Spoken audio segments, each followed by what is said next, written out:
لو انت عندك شجر او زرع في بيتك فاعرفي ان الشجر ده من اكتر الحاجات اللي بتميز البيت اذا كان نظيف ولا لا، وخليك عارفه برضو ان الشجر ده من اكتر الحاجات اللي بتلم تراب في البيت.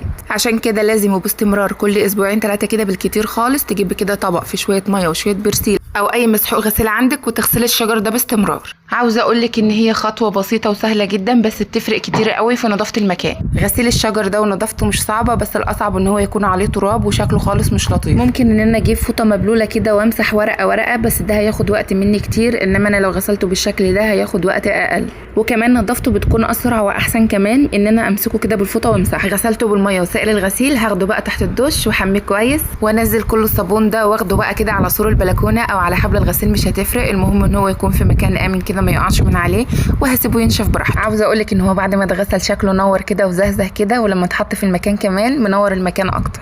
هسيبه بقى ينشف وهرجعه مكانه في البوت بتاعه، وعاوزه اقولك انها خطوه بسيطه خالص